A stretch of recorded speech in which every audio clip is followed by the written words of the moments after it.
Hello மக்களே, welcome to பிரதி tails. இன்றைக்கி டிசம்பர் 12, இன்றைக்கி பரணி தீபம். அதனால் வீட்டில் நல்லா அழகாக விளக்கெல்லாம் ஏற்றி குழம்லாம் போட்டு சாமியை வந்து வழிபட்டாச்சு.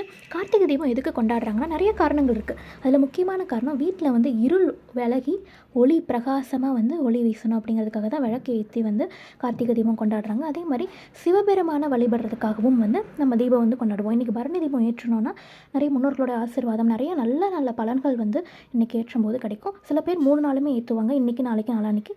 சில பேர் திருவண்ணாமலை தீபம், அதாவது நாளைக்கு ஏற்றக்கூடிய பெரிய தீபம் மட்டும் ஏற்றுவாங்க. வீட்டில் பூஜை ரூமில் காமாட்சி விளக்கு சந்தனம் பொட்டெல்லாம் வச்சு நீங்கள் ஏற்றிட்டிங்கன்னா ரொம்பவே நல்லது. அதே மாதிரி தீபம் வந்து அணையாமல் இருக்கிறதுக்கு, இப்போ புயல் காற்றுல அணையாமல் இருக்கிறதுக்கு இந்த மாதிரி திருநீரும் பவுடரோ திருநீரோ வந்து நீங்கள் தீபத்துக்குள்ளே போட்டுட்டிங்கன்னா அது அணையாமல் இருக்கும். இது ஒரு டிப்பு.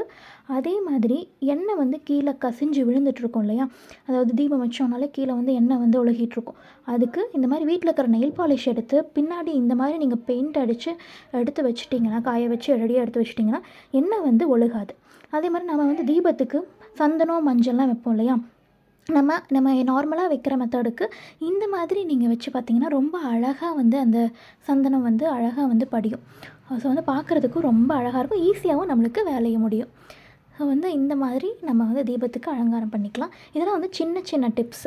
ஸோ நீங்கள் வந்து கார்த்திகை தீபத்தில் சிவபெருமானுடைய அருள் பெற்று வீட்டில் இருள் விலகி தீபத்தை ஏற்றி ரொம்ப மகிழ்ச்சியாக இருக்கிறதுக்கு தான் வந்து இந்த தீப திருநாள் வந்து கொண்டாடுறாங்க.